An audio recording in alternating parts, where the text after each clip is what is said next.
ভারত থেকে পানি ঢুকছে পাকিস্তানে, ফলে পাঞ্জাব প্রদেশের নদী তীরের মানুষকে সরিয়ে নেওয়া হচ্ছে নিরাপদ আশ্রয়ে। পাঞ্জাবে বন্যা সতর্কতা জারি করেছে জাতীয় দুর্যোগ ব্যবস্থাপনা কর্তৃপক্ষ। এদিকে জুনের শেষ দিক থেকে শুরু হওয়া বন্যায় এখন পর্যন্ত প্রাণ গেছে ৮০০-র বেশি মানুষের।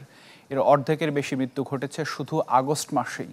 বিশ্লেষকরা বলছেন, বৈশ্বিক আবহাওয়া ও নিজেদের অব্যবস্থাপনার কারণেই এত বিধ্বংসী পাকিস্তানের বন্যা।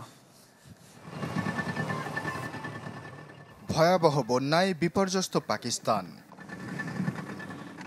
দেশ জুড়ে চলছে প্রাণহানি আর ভাঙন।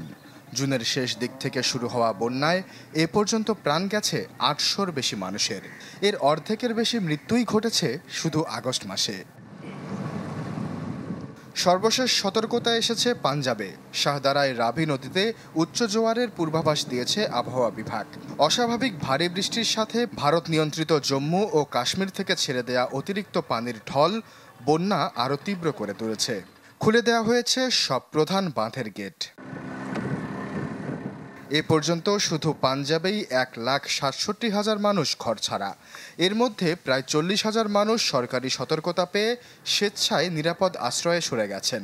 উত্তরাঞ্চলে গ্রামের পর গ্রাম ডুবে গেছে পানিতে, আর দক্ষিণে করাচির মতো বড় শহর অচল হয়ে পড়েছে জলাবদ্ধতায়। ক্ষতিগ্রস্তরা বলছেন, শুধু প্রাকৃতিক দুর্যোগ নয়, অব্যবস্থাপনা ও মানবসৃষ্ট ত্রুটিও এ ভোগান্তিকে বহু গুণ বাড়িয়ে দিয়েছে। বিশেষজ্ঞরা বলছেন, জলবায়ু পরিবর্তনের কারণে পাকিস্তানের মৌসুমি বৃষ্টি হয়ে উঠেছে আরও ভয়াবহ। বৈশ্বিক তাপমাত্রা বৃদ্ধির ফলে বায়ুমণ্ডলে জমছে অতিরিক্ত আর্দ্রতা। এর ফলে স্বল্প সময়ে নেমে আসছে অস্বাভাবিক ভারী বর্ষণ। খাইবার পাখতুনখোয়ার বুনের জেলায় ১ ঘন্টায় ১৫০ মিলিমিটারের বেশি বৃষ্টির নজিরও রয়েছে। শুধু পাহাড়ি ঢল আর ভূমিধসে সমতল অঞ্চলে গুড়িয়ে গেছে বহু ঘরবাড়ি। পাকিস্তান আবহাওয়া অধিদপ্তর সতর্ক করেছে, আগামী দশকগুলোতে আরও তীব্র হবে মৌসুমি বৃষ্টি। উত্তরাঞ্চলে হিমবাহ দ্রুত গলে যাওয়ায় ঝুঁকি বাড়ছে পার্শ্ববর্তী অঞ্চলে। সম্প্রতি হুনজায় সিসপার হিমবাহ ভেঙে ভেসে গেছে কৃষি জমি আর অবকাঠামো। বৈশ্বিক জলবায়ু পরিস্থিতির পেছনে সবচেয়ে কম দায় পাকিস্তানের।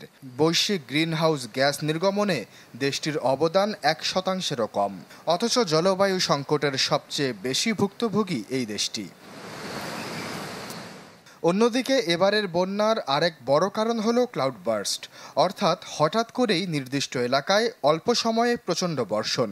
এর ফলে মুহূর্তেই নদী উপচে পড়ে, সৃষ্টি হয় পাহাড় ধস, কাদার স্রোতে ভেঙে পড়ে আশেপাশের সব অবকাঠামো।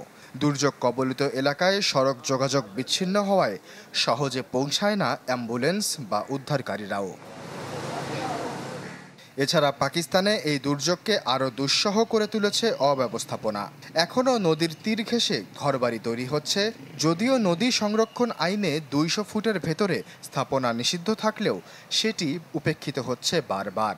সাতি ভ্যালিতে যত ঘরবাড়ি ছিল তা ভেসে যায় দুবার, ২০১০ ও ২০২২ সালে।